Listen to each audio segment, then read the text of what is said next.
Hey everyone, this is me, Lance Meister, Undead Viking. I'm here to talk to you about a couple of things today. This is another one of my kind of, I guess, ostensibly board game musings type of videos, but also it is meant to also include a little bit of a personal story. So these are things that theoretically, since maybe I don't think YouTube ever not exists, my great whatever grandkids will be able to put their head nodule into the pod, and we'll be able to search the archives of the past internet and be able to find out what I was like. They won't, I mean, mind you, because they'll have their own problems and their own things going on, but they could if they want. Actually, no, this is more for my kids, and this is more for me, obviously, because I firmly believe that, like, if you are a person that likes to get up in front of people and speak, if you're a person that likes to record yourself and then listen to it later, which you will hear. I mean, I guess I believe some people. You will hear people that have podcasts or that are actors or that are YouTube type people like this. You will hear all the time like, "Oh, I can't watch myself. I can't listen to my own voice," which is garbage. I think most of them do. I think most of us like to. I know I have. If I needed background noise, I'd go listen to an album or something like that. And I could be wrong. Maybe I'm just the biggest jerk narcissist that ever existed, and that's just me. But I think a lot of them secretly dig listening to themselves, and that's what this is. I mean, it's for yourself, right? You create for yourself. I don't care what you create. If you're doing needlepoint, if you are making a shawl for somebody, if you are if you got a woodworking station in your house and you're working on stuff like that, you're doing that. Yeah, maybe you're like making a shelf or something, but you're ultimately doing it for yourself too, because it's something you enjoy. You enjoy getting your hands dirty, for lack of a better term. But anyway, all that is to say that I'm going to be talking first about my little mini convention that I run 2 years now in a row, and I shouldn't put the thumb out there. 2 years now in a row. I have every intention to continue to do that, and as long as I can have a venue and a place to do it, and so I can get people together and we can play games for a weekend. And I had a lot of fun this past weekend, and I just wanted to talk about Gathering of Vikings is what it is called. And I want to talk about the games I played and kind of give you my thoughts on those games that I played, and just tell you a little bit about like the whole process that this all came about. So many years ago, I gotta take a sip of a drink here. A&W Zero root beer, if you're curious. But many years ago, I used to have, when my house was in danger of flooding, I had what was called FloodCon, where I had a bunch of people come over to my house to hang out and play board games, and then I had basically sandbaggers there if need be. And it didn't happen. Obviously, my house didn't flood out, thank God. And but ever since then, I just had a FloodCon. And we just did that. And we did that. I did that at my house, and I had like 10, 12, 15 people in my house at any given time. Had a table set up down here in this room, the family room, to play. Had a table set up upstairs in the kitchen where people would play.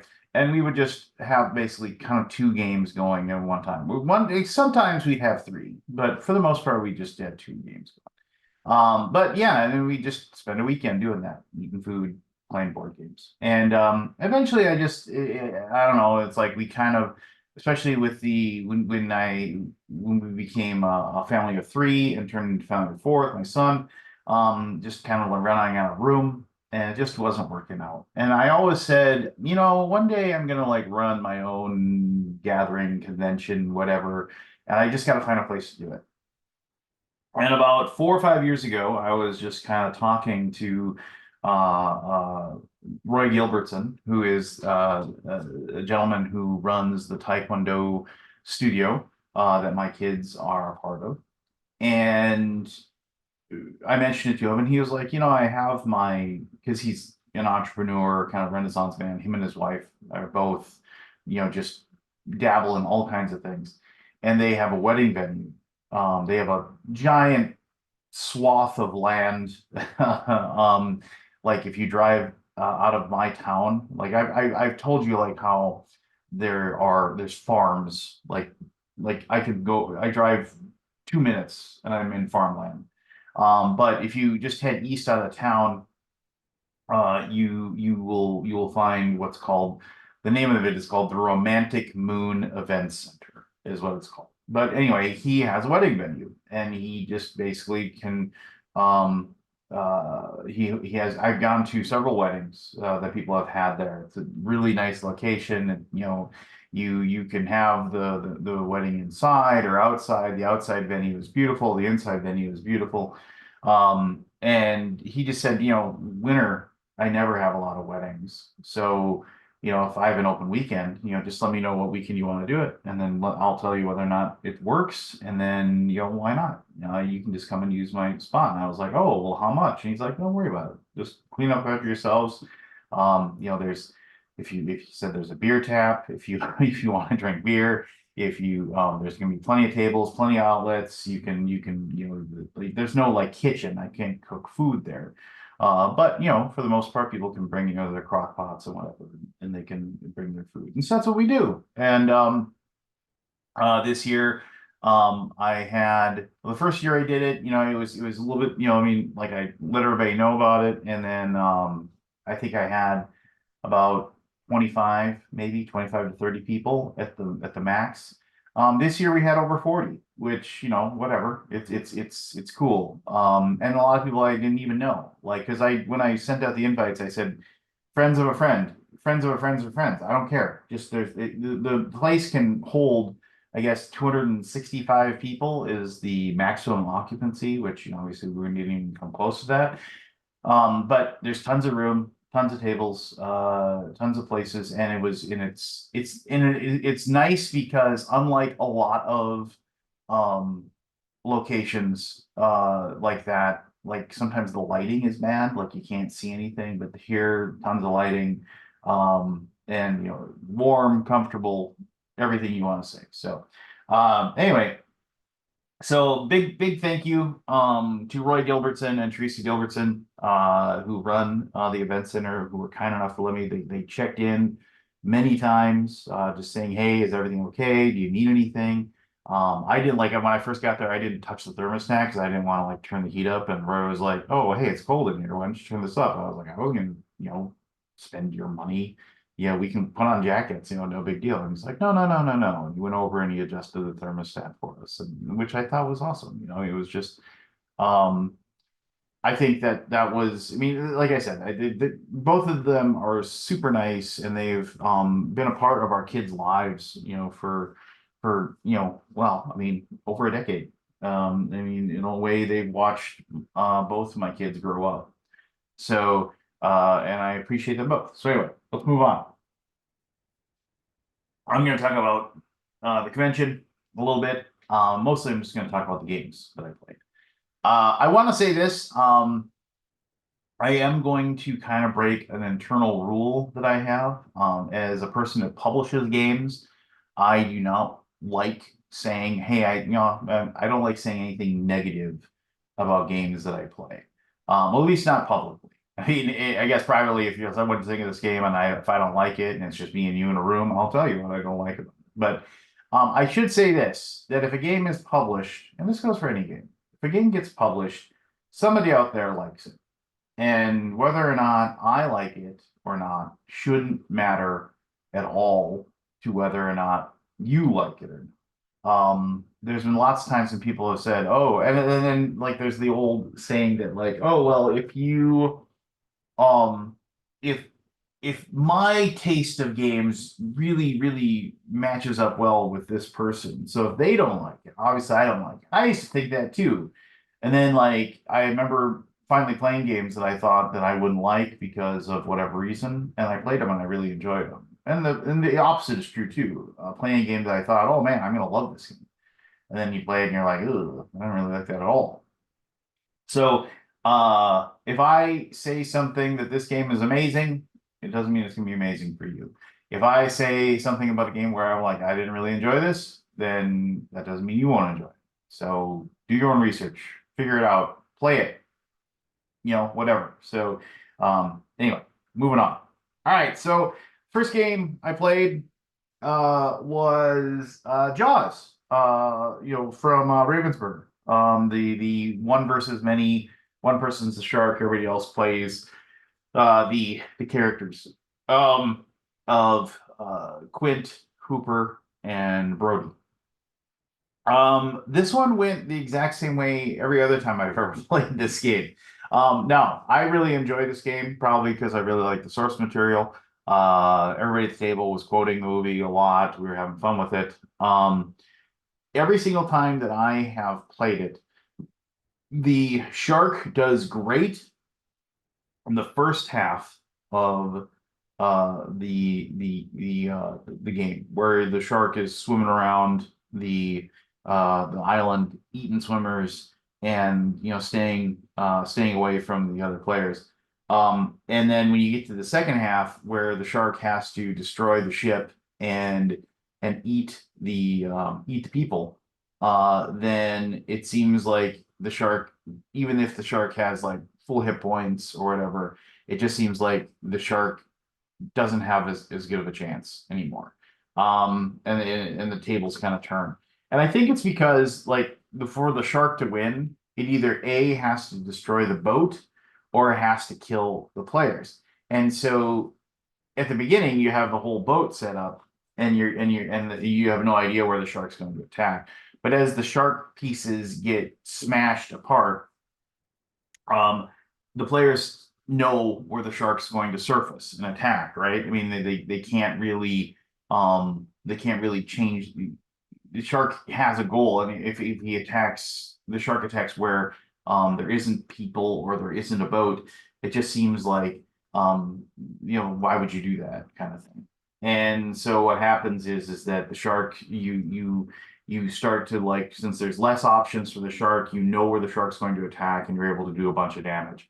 And so at the very end, and to be fair, it came down to like one final die roll kind of thing.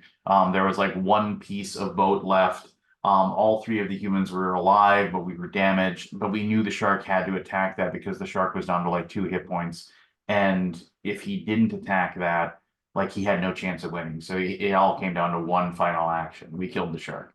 Um, Now that I don't know, I mean, maybe somebody else has played it and the Sharks just been able to win, but that just seems to be like I played the game like 3 or 4 times now, and that's like the end every single time. Shark does great, then Shark doesn't do great, and the humans have won every single time. Now I'm sure there's times people have played and the Shark wins and whatever. It's just been my experience. Did I enjoy myself? Heck yeah, I enjoyed the heck out of myself. So yeah, there you go. All right. So the second game I played was, and gosh, I should have looked this up because all I can think of is the fact that it's the Aliens game, and it isn't the old school Aliens game that is like the Grail game for so many people that people could wish that they came out in like the 90s or whatever. But I think it's hold on, I gotta find out. I'm searching Board Game Geek, isn't this? This is great for finding this stuff. Yeah, here we go. So this is Aliens, Another Glorious Day in the Core. And this is the one where it has the really cool miniatures and the different missions and whatever.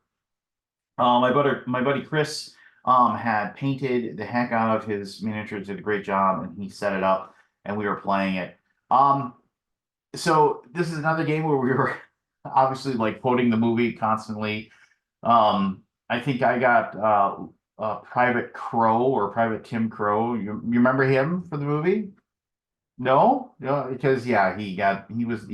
So if you know who Crow was, he was the one that after Frost got hit by the flamethrower and Frost was dead, and then they were running over to get their ammunition, but then the ammunition exploded, and him and Wierzbowski um like Roswowski was knocked out and then dragged away or killed by aliens, or and then but Crow was killed by the explosion of the ammunition. So yeah, that's who my character was. Now, so this was fun. I mean, in it was, but it was one of those games that I think that we just played like the introductory adventure type of thing where it's like, hey, this is how you learn how the mechanisms work kind of thing.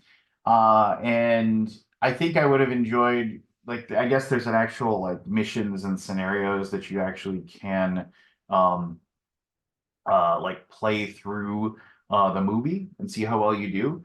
I mean, it was a little bit. I mean, grokking the rules took a little bit at the very beginning. And there were like a few things I didn't like about it. The aliens, obviously, the aliens they swarm you, right? And so they just come and rip you apart.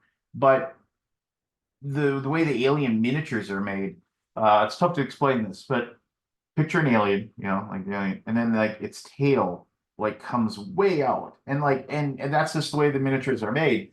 And so like, and then you're in these cramped little quarters and so the miniatures can't really be next to each other because the way the tails are. I mean, minor complaint as far as that goes. I will also say this that it is very difficult to tell the difference between the colonial marine miniatures as well. I would imagine it's the same if you were painted or unpainted. There were many times when I was like, "Oh, wait a minute, which is that Roswowski or is that Crow or is that Hicks or is that Hudson?" And you're trying to remember who was who in those situations. I mean, a few of them like Vasquez had like the red bandana on, so it's very easy to tell who that is. But for the most part, it is like it's difficult and whatever. But it didn't get too much in the way of having fun. Like I said, it would be something that I'd be interested in diving back into it, and actually like trying to go through the different missions. I just don't have time for a game like that. It's like, each mission, whatever takes whatever hours or whatever to do. I just don't have time to play a game like that and to keep going and going and going. I okay, let's get back together tomorrow and we can play like the second of the 37 missions we have. Not my jam. I did enjoy the little dipping my toes into the world this way though.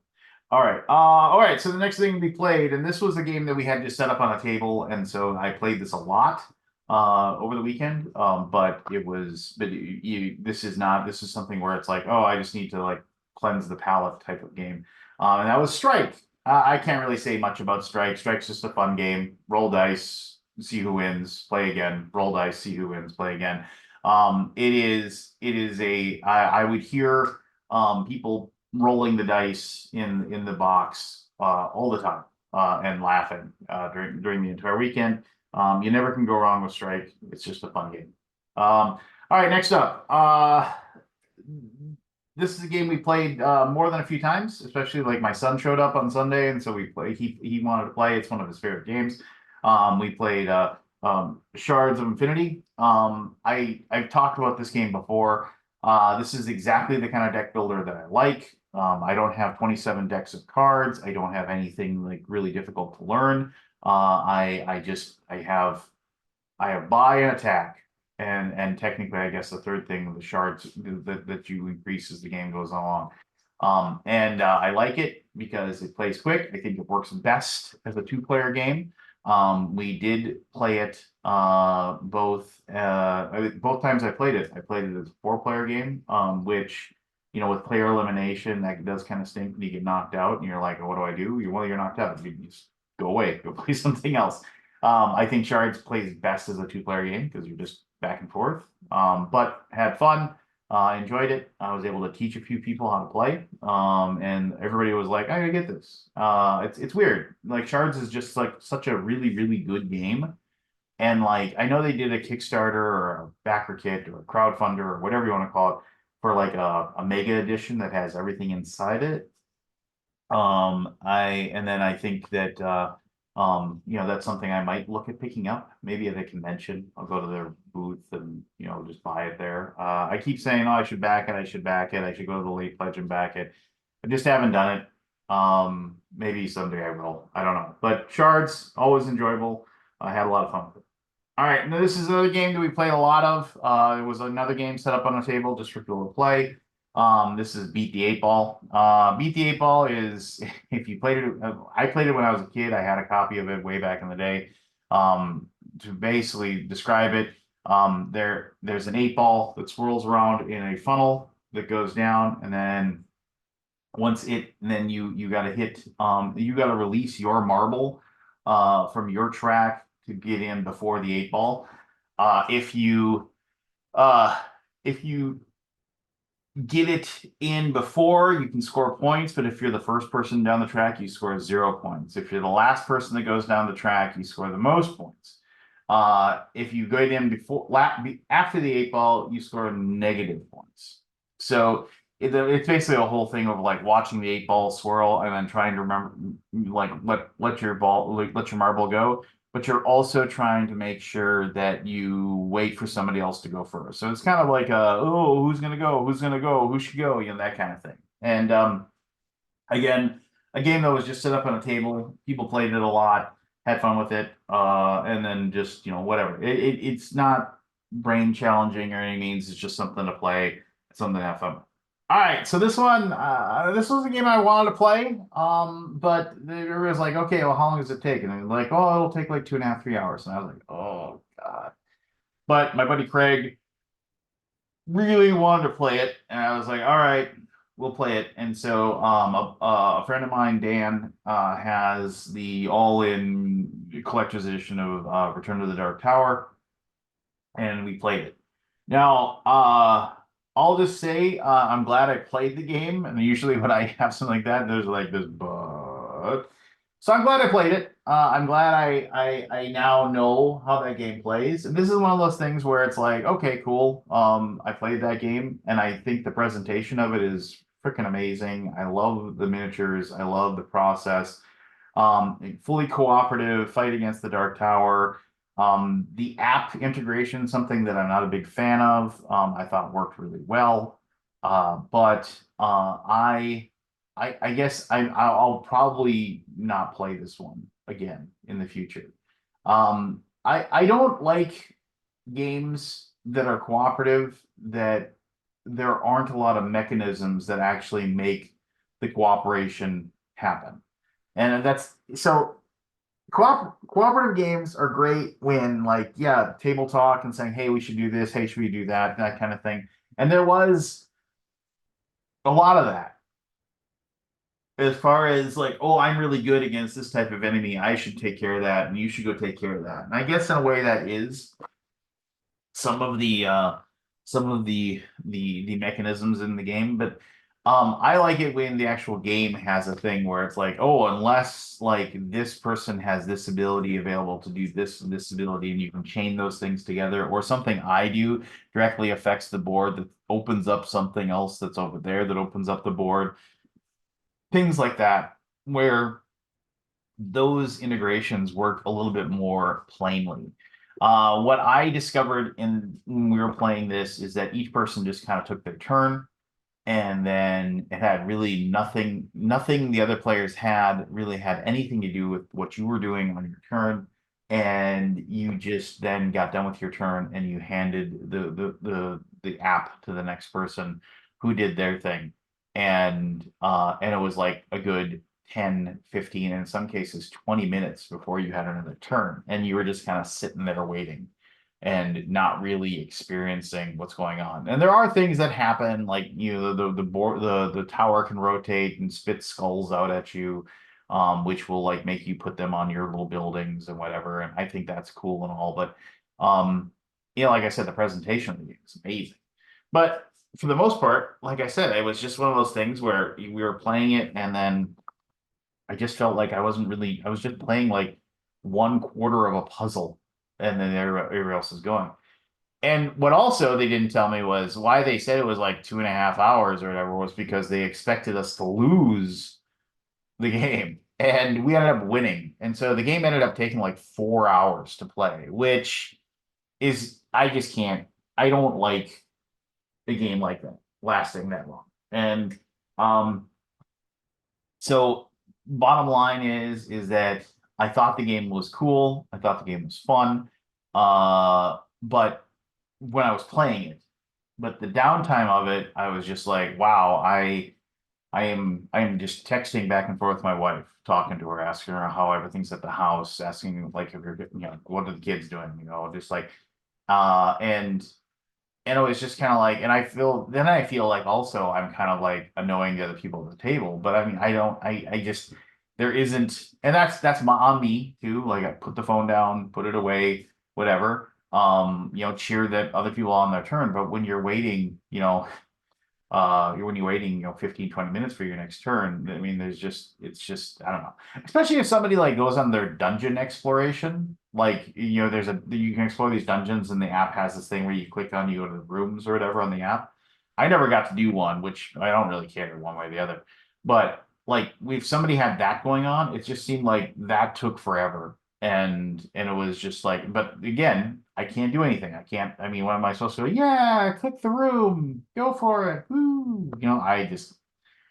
It's fine. I mean, I know there's a lot of people out there that are like, this game's freaking amazing and good for you. I wish you the very best. And like I said, we won. I enjoyed when like there was things going on to take my attention. I really enjoyed Dark Tower, but I just don't see myself ever playing that game again. I have been considering picking it up so it would be something I could play with my son. But I just know my son, and after an hour or hour and a half, he's going to be like, "Yeah, this is boring."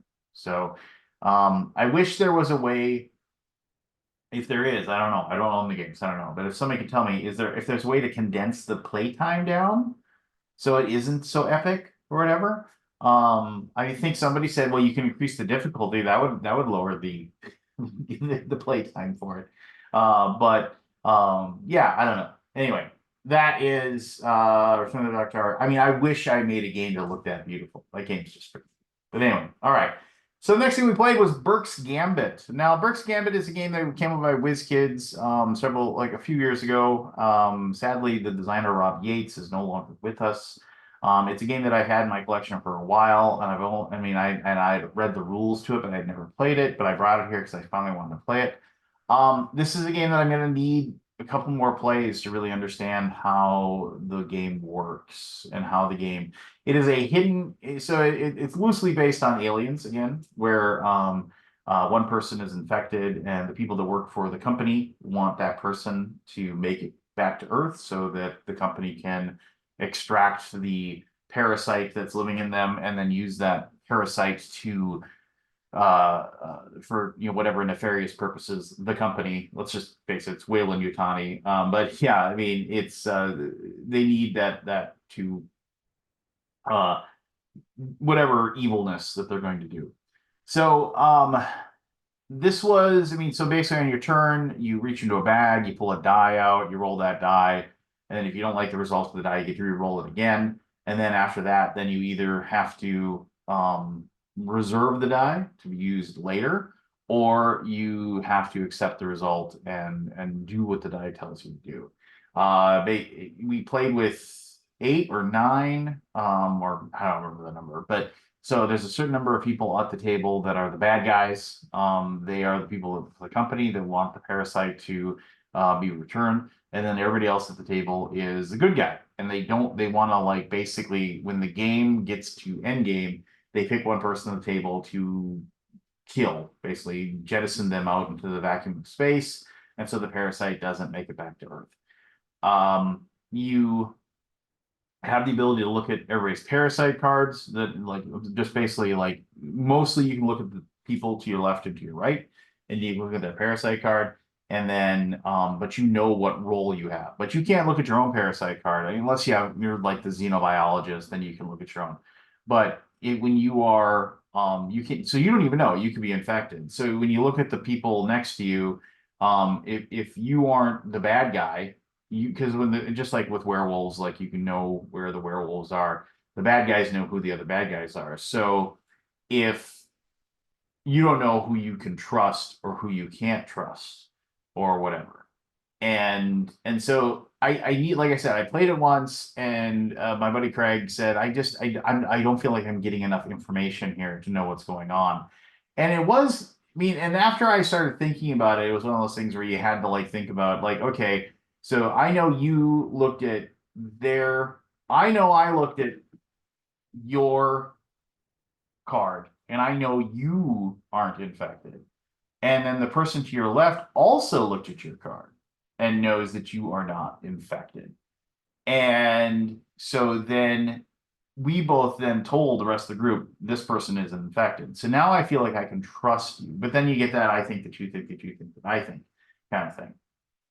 So it is something that I want to play again. I want to play it again and then and dive into the mentality of it, if you will, and try to figure things out.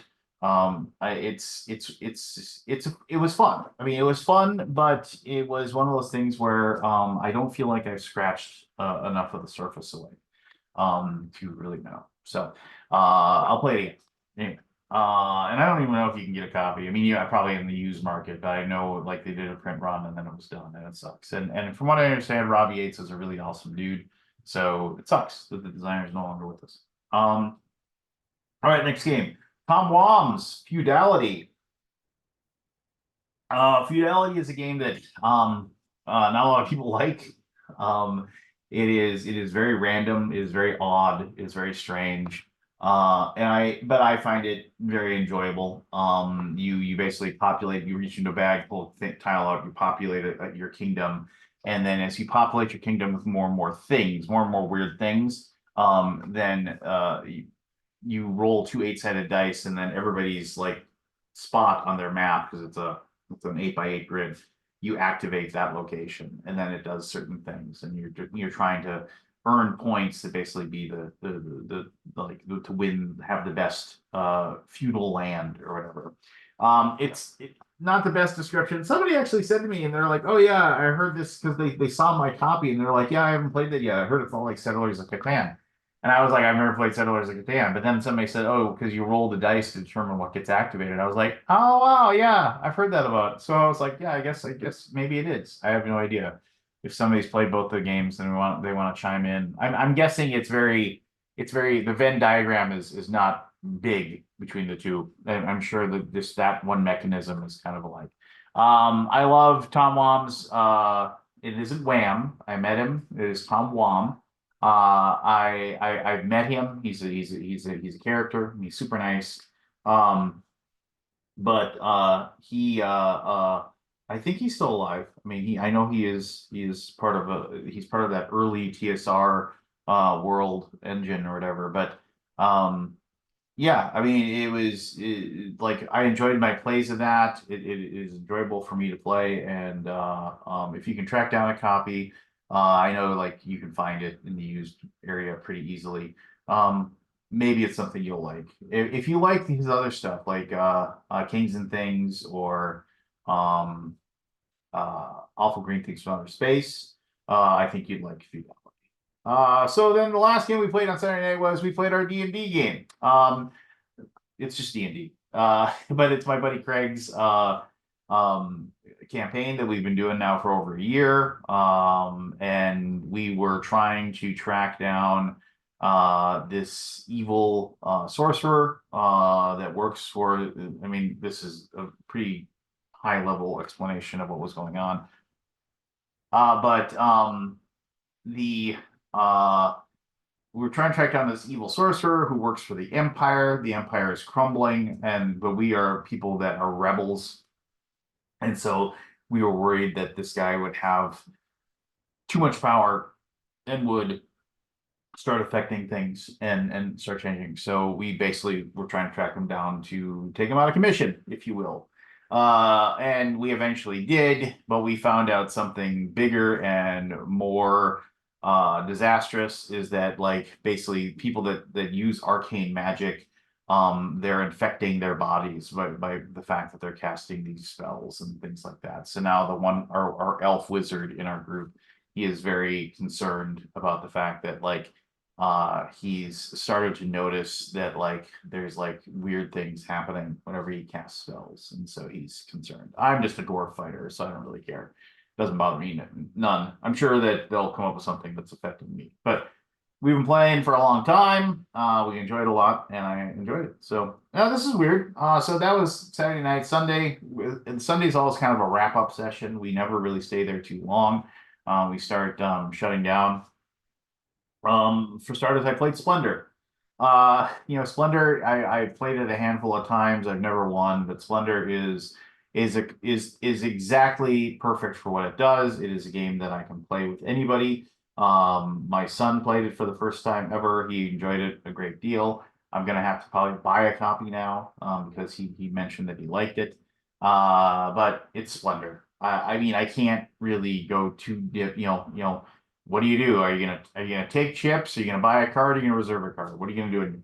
That's what you do. And then you just slowly build up your little engine, your little tableau, and eventually one person wins. And it's fun. I mean, reserve the blue cards as soon as you get them, right? That's what everybody says. So maybe it's been solved a little bit too well, but I mean, I don't know. I enjoy my plays of Splendor just because I don't have to think at all when I'm playing. All right, next game up was Apiary. Now, I can't really say much about this game because I was going to play, and then I had to start doing stuff to like kind of tear down, and somebody wanted to take my spot. I was interested in playing Apiary. I've heard a lot of really, really good things about it. I've heard a lot of people get really excited about it. I did play it for about maybe 20, 25 minutes. What I played, I enjoyed. And I said, like I said, somebody came in, they mentioned they really wanted to play. And I was like, I actually have to start kind of tearing down because there was tons of tables still set up. There was tons of cleanup to do. And that was fine. I understand that. I invited everybody there. I'm the host. I was okay with that. So, and my son was playing another game, and then he had gotten done with his, and I could tell he was kind of like, what do I do now? So I was just kind of like, all right, you can step in, you can play. Cool. And then my son and I started tearing down the place because because his Taekwondo teacher came out, and Teresa was there, and we were just talking about it and whatever. And she actually had a wedding, people that wanted to like inquire and take a look at how the wedding area looked. And so I was like, here, and they're going to be there in a little while. So let us tear this down and clean this place up for you. Because I mean, they were kind enough to let us be there free of charge. And hey, I don't want to burn a bridge with these two nice people. And even though they're like, she's like, no, don't worry about it. Don't worry. I was like, no, come on. And I could tell she was like thankful that we did. And we swept up the floor, and we did everything. So that was fine. But that's not what I'm saying. This Apiary, I think, from what I understand, the game's pretty fun. What I played, it was intriguing. I hope I get to play a deeper dive into it at some point and check it out. But I did enjoy the portion that I played. All right, so after that got done, I played a game that I got to play two more games, and they were both kind of on the longer side. But this was, I got home in the early afternoon or late afternoon on Sunday. But the first game I played was Campaign Trail. I'm a big fan of Campaign Trail. I was a big fan of Campaign Trail when it was created by Cosmic Wombat Games, and I'm a big fan of Campaign Trail after Gray Fox Games republished it. I wanted to play a 4-player game, didn't have enough players, so we played a 3-player game. My son enjoyed it, I enjoyed it. The other person that played with us enjoyed it. I just like Campaign Trail. It's the best political themed that is not political game that's out there, right? Because there's nothing like politically. It is an area control game that is about electing the president of the United States, but there is nothing in the game that is political, if that makes sense. I mean, there's no jokes at the expense of parties or anything like that. I mean, it's just like it's a very neutral representation. There's the Libertarian and the Green Party when you play with 4 players. So you have 4 players. There's no like thing, oh, the independents can't win, the independents can win. It's fun. It's multi-use cards. I do think the ending of Campaign Trail, I always feel, is like it always seems to end the same way, which is something I don't really like. I mean, everybody kind of saves the cards to make sure that they go to California, they go to Texas, or they go to New York, some places with a lot of electoral votes, and they save those cards to make sure they can travel there and they can cash in, and then they can hopefully like turn the tide at the very end to like win the election. So you always kind of have that, like, what are they going to do at the end of the turn? What am I going to do at the end of the game? That kind of thing. And you do kind of hold on to some of the take that cards, which mess with people until the very end as well. I mean, you'll hold on to those from the very first round of the very first game if you get those, because they're super powerful at the end, because they can mess with people. So I wish that didn't exist. I guess, because the getting there, as far as the whole process with the debates and with moving around the country and placing your voters down and taking over and adjusting the electoral college track and everything like that. I love all of that stuff. I love that process. And then like it's like it's kind of like there's been other games out there that kind of have that, where it's just like you have this like really really fun game, really really awesome game, and then at the very end it's not like a letdown, so to speak, but it's like you're like playing this amazing game and you're like at this level, and then at the end you're kind of down here. But like I try to remember like how much fun it is when I'm at that. It's just been my experience with it. I still think it's an amazing game. It's a game that'll never leave my collection. I just found the game to be fantastic. And the last game we played, it was Unfathomable. We played Unfathomable, the Cthulhu themed Battlestar Galactica game, where instead of having a spaceship, you have a ship that is making its way to New York that is that the people the cultists are trying to destroy it, and the good guys are trying to basically survive. And each person, it's very much Battlestar Galactica, but Cthulhu. It doesn't have any expansions or anything yet, which I don't know if they're going to make any for those or not. But so it has their things that are in Battlestar that I really really like. You do lose something when you play this version. You lose a little bit of the theme, if you will. You lose a lot of like there's the quips, there's the jokes, there's the quoting the TV show, which I've never seen a single episode of Battlestar Galactica, but the amount of times people have talked to me about the show, I feel like I have watched it. So like, so all the Gaius Baltar jokes and everything like that, you miss out on those things with that. So I still don't think it's as good as Battlestar Galactica, but I don't like setting up all of Battlestar Galactica. This is kind of nice that Unfathomable is just one box and you open it up and you can play. But yeah, so I'm not gonna ever say I don't like Unfathomable. I think it was fun. The bad guys won, which is always nice because I was a bad guy. But yeah, there you go. Those were the games that we played. Gathering of Vikings will always happen. I foresee it always happening in February of every year. If it's something where you live up here in the frozen reaches and you want to come up, just stay tuned to Alaboom and stuff like that and let me know, and then I'll make sure that I get you an invite. It's not really an invite basis. People just came and went to Zur.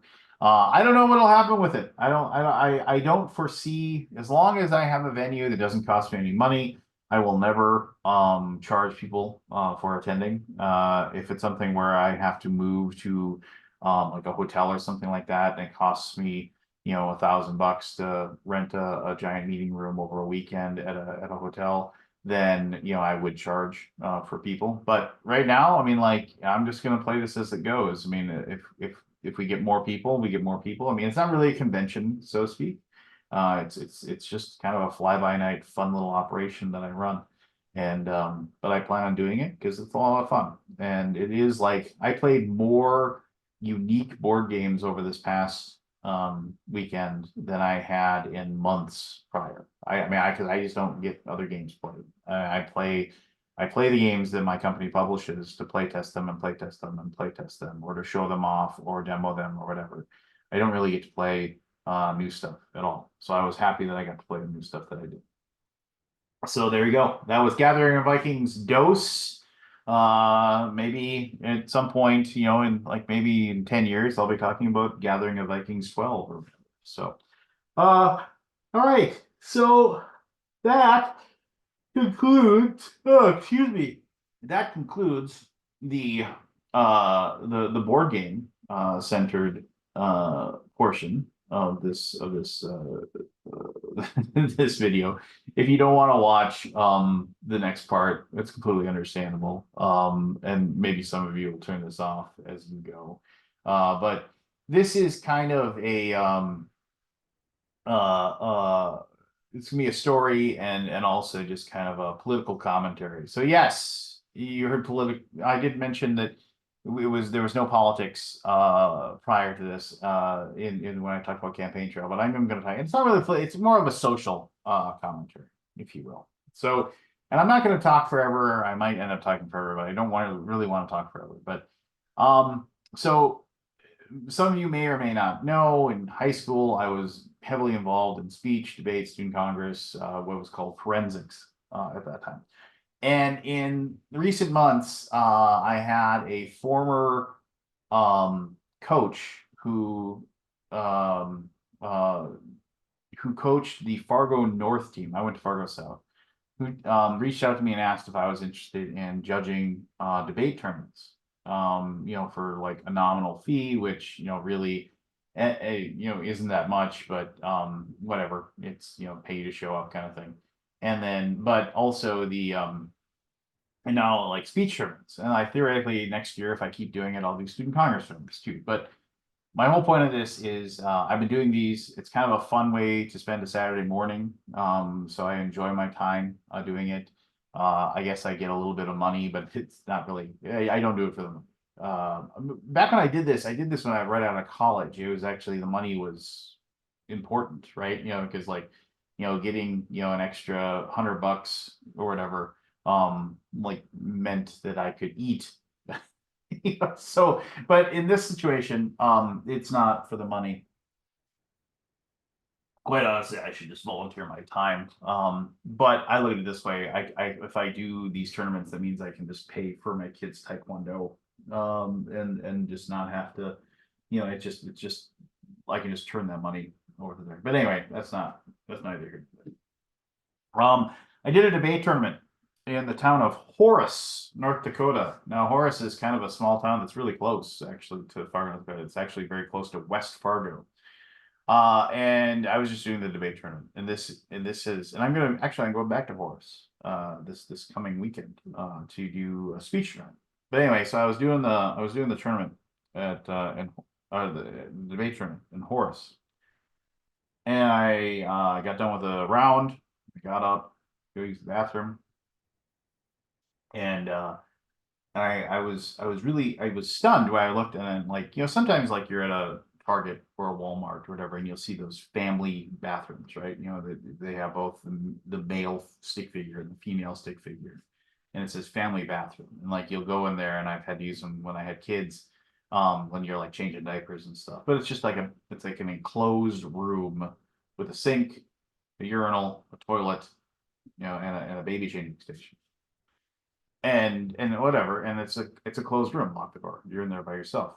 All right, so I was walking by and I went to the bathroom and I saw, and it just said bathroom, and there was both the male stick figure and the female stick figure outside the thing. Now let me describe the bathroom. There was a way to go in here, there was a way to go in here, and then there was this wall right here. And then along that wall, once you walked in, were sinks, and that wall went from the floor all the way to the ceiling. And then if you walked either way in, there were multiple doors. Either here, if you walked in this side, there were doors on the right. If you walked down to this side, there were doors on your left. And then if you walked all the way past the sinks, there was a hallway that basically connected in the back. So you walk in, it's like a U, and there's all these doors. And every single one of these doors, and there was a wall that went from the floor to the ceiling on either side. Every one of those doors, you walked in, and there was a small little area with a toilet. And you closed the door behind you, and you were alone in basically a toilet stall from the top to the bottom. There's nothing up on top, nothing up on bottom. Nobody can see you. Nobody can do anything with you. You lock the door. You're in there. It's not soundproof by any means. Like, but it is relatively quiet. You can't really hear the conversations going outside. You can do your business and you can leave. And I was like, oh my God, there's like unisex bathrooms in this school. And I mean, and I was like, and I had seen them when I was at Essen many years ago. I had seen unisex bathrooms all over in Europe. I was like, oh look, I mean, I was like, well, it's just a Europe thing or whatever. But like I'd never seen that here. And this is a school, with high school kids. And I was just kind of like, at first I was like, huh, wow, that's weird. And second, I was like, that's awesome. And I went and I posted that picture on social media. And I said, hey, judging the debate tournament, this high school's got unisex bathrooms. That's awesome. That's all I said. And that turned into a giant brouhaha of people basically talking about how that was a lot of people, I should say, most people, and this is just my feed, so I know what my politics are, and I'm not going to talk about them, but and so I knew there was a lot of people, most people, saying that's really awesome, that's great, that's really awesome, that's great. But there were a lot of people, and some of these people were friends. Some of these people were like friends I know in real life. Like I see them in person. Some of them were friends I just know through the board game industry or whatever. Some of them are just people I know just because of whatever, Facebook feeds, things like that. Some of them were relatives. And they were like, that is horrible. That shouldn't happen. And a lot of comments of like, I know how boys are. Aren't you worried about what boys will do if they're using a bathroom around a woman or whatever, or a girl or whatever? And there was a lot of, I don't know, a lot of people saying that's this dumbest thing I've ever heard of. This is, the whatever, separate bathrooms or anything. So I'm going to try to understand where they're coming from. And I get it, I guess, in some way.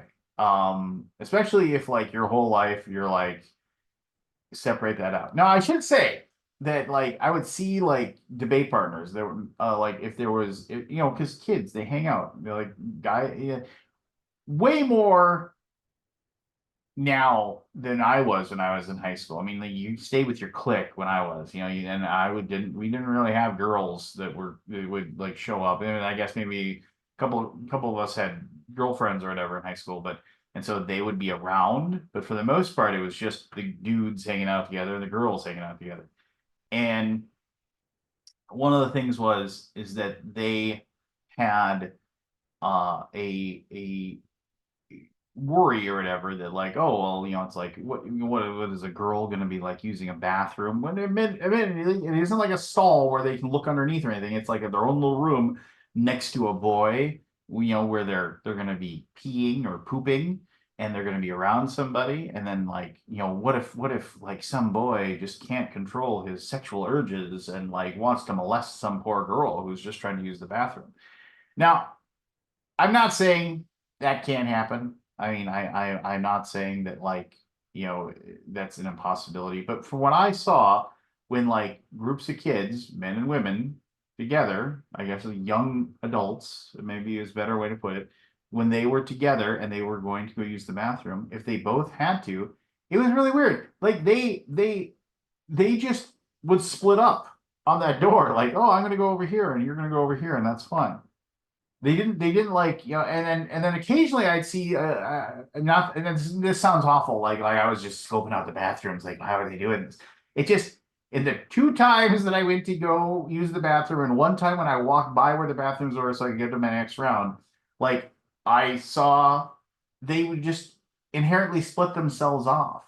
I guess one time I saw a male washing his hands in a sink, And then to the sink right to the right of him was a young adult female who was washing her hands in the sink, and they were talking about, I presume, school or their debate round or whatever it is that they were doing. And but it was, nobody had a problem with it. Nobody was in there like, oh my gosh, this is horrible. Or the kids were just cool, whatever, and they just did their business and they took care of it and went on. And this is one of those things where I think a lot of adults, and I get it, I get the fact that it's like completely and totally foreign to the idea of like, being like, oh, I don't want to have a man or a woman around me while I'm doing my thing. And there weren't any urinals, right? I mean, it wasn't like anything was in there, whatever. I mean, the only thing I could see a problem with is I know men, and they tend to have poor aim sometimes. So I feel bad about the mess they might be leaving for other people, and that shouldn't just be for women either. I mean, dudes, just if you can't aim, sit down. That's the rules. I mean, you don't be peeing on the floor. I don't want to walk in your piss. You don't want to walk in my piss. Just whatever. But anyway, but here ultimately is the reason why this is important, and why I think there should be more unisex bathrooms. And I give all the credit in the world to the Horace High School for making this. And I went and looked. I was like, I had no idea it existed. I went and looked, and I like Googled it, and I tried to see if there was any kind of thing in my local newspaper or in any of my local TV shows or anything like that, like that anybody had a problem with this. And I couldn't find a damn thing. If anybody had a problem with it, it never got publicized. But here's what it is. And I'm going to tell a quick little story. When I was in high school, there was one openly gay kid in our high school. And to my horrible shame, I probably, even though I don't think I ever said anything out loud or anything like that he would hear, but I'd hear people talk about him and use derogatory terms, and I would either stay quiet or I would chime in because I was dumb and I was young, and I thought that being gay was unnatural or horrible or weird or wrong or whatever you want to call it. And that's horrible. And I wish that I could go back to those times and be the kid that said, hey, leave him alone or whatever. But, I just didn't. And I mean, and being a kid, I guess, is a little bit of an excuse. Like, you just don't know any better, being the time I was. But knowing what I know now, I mean, like, it just, that stuff would never get said. Or if it does get said, it's just like, I mean, I think people get shouted down now, and rightfully so. But I remember that kid got teased, picked on, beat up, attacked, made fun of, all 9 yards. And I don't think he got the support that he needed from the school, his friends. Well, maybe his friends stuck up for him. I know his older brother. I knew his older brother very well. His older brother got into so many fights with other kids that he found out that when he found out something happened to his younger brother, I mean, he stuck up for him and got punished for sticking up for him. And kudos to him too. So, it's one of those things where it's like, now in the era that we're living in now, I understand. I hear my son and my daughter talk about kids in their school who are open with being gay or lesbian or trans or non-binary or whatever, all of those things. And they talk about them. And they don't talk about them like, oh, isn't this weird or anything like that. They just talk about like, oh yeah, that's them. They use their correct pronouns that they want to hear. They mention people and they use they and them. They don't use he and she. They refer to them how they want to be referred to. They have friends that change their names and they refer to them by those names, and they're just so much more mature and grown up about it than I ever was. And they're probably better at it than I am now. I guess my biggest thing is that I can't even imagine going through being a teenager and going through everything that you have to go through as a teenager. Your body rebelling against you, your worrying about school, worrying about your friends, worrying about your parents, worrying about growing up. And then you have to pile on the fact that you don't feel like you fit in. I just can't even imagine. And what if you're not getting the support that you need from your friends? What if you're not getting the support that you need from your family? The last thing you should have to worry about is feeling weird. You have to take a piss or take a shit. And if them having a unisex bathroom in that school means that like uh a single kid just doesn't have to worry or freak out about how they're going to handle their like personal business, and it makes their day go that much smoother or that much better, I guess I'm all for it. I don't think that just by having unisex bathrooms you are opening up the door to a bevy of like possible sexual abuse situations. I just don't see that. I see much more likely and much more possible the fact that trans kids or kids that realize that they are non-binary or gay or lesbian, those people, like, I think it's much more likely that those kids are the ones that end up killing themselves or end up, doing self-harm or having repressed feelings and horrible mental problems later on in life because they just didn't fit in. And if like, I would much rather a school does everything they possibly can to make those kids feel like they are accepted and loved and cared for in every place that they travel to, including their school, which is like,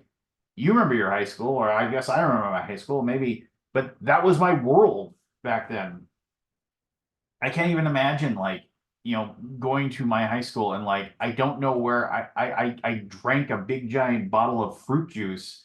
Where am I gonna pee? Nowhere I go feels like it is a good place for me to pee. I just can't even imagine that. It bothers me. It really bothers me when people can't see that they can't see that the fact that having that makes it easier for kids, all of them. And I was really, I'm holding my rage back here, but it really bothered me that people just couldn't see that these worries that they were having were like completely unfounded, and they were just looking past the worries that are founded. And then look up the amount of extra abuse or crimes against or suicides of kids that are in those categories that I'm mentioning, and you will see that like it is horrible. It is a real goddamn problem. And you're worried about whether or not, I can't even put it into words. I wanted to say that I am proud of of of that high school. I'm so excited to go back there and see it again. I want to take 1,000 pictures of the entrance to that room that I did, and show it off and say this is still fucking awesome, because it is. It is still awesome. And just how dare you? I mean, and I guess, I mean, you're allowed to have your feelings or whatever, and you can have those feelings, but how dare you? I mean, how dare you like want to make things more difficult for children all over the world? Like you just because you have just an unfounded, ridiculous worry about what could possibly happen in a bathroom, in a high school that you don't even go to, that you don't even know about. And I just, Anyway, I have 13,000 subscribers or whatever to this channel, of which hardly any of them watch my videos anymore anyway. But I'm pretty sure a lot of them, if they watch this one, they wouldn't watch anymore. I apologize for the social commentary of this one, but it was something that really, really bothered me, and it really, really bugged me, and it's still stuck in my gut. And it's like, I don't know. I try to send my kids off to school, and I try to instill with them beliefs that like the right thing and feeling the right thing and thinking the right thing. And um I know that I haven't always been personally the best when it comes to those things. But I I want my kids to grow up to be woke, if you want to call it that. I want them to be aware of how you be a good person, and how you be inclusive, and you be inviting, and you be understanding, and you be open. And I want all kids to be like that. And the thing is that that's the way the world's going. And thank God it is, because it needs to go in that direction.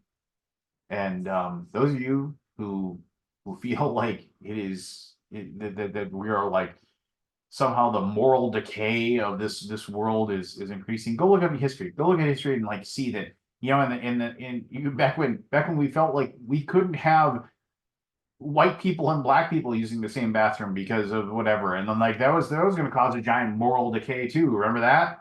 What happened?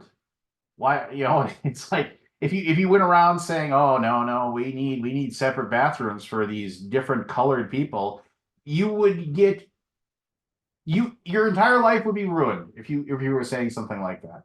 And it's like, and 50 years down the line, 70 years, 60 years down the line, there people are going to be looking at this era, this time, and they're going to say, how stupid were you people? Just like now, we look back at those times, we look at those people that are still racist right now, we look at them and we say, how stupid are you? How ridiculous are you? They're going to say the same thing. So wake up, be better. And I realize that most of the people that watch this video already feel the way. So yeah, good for you for feeling that. But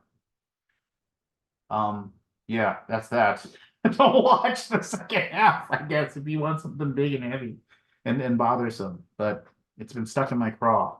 I feel like I had to do something or say something. So yeah, well, I look forward to seeing the subscribers dropping out for this one, but whatever. Don't need you, don't care. And take care of yourself out there. Be good to those kids.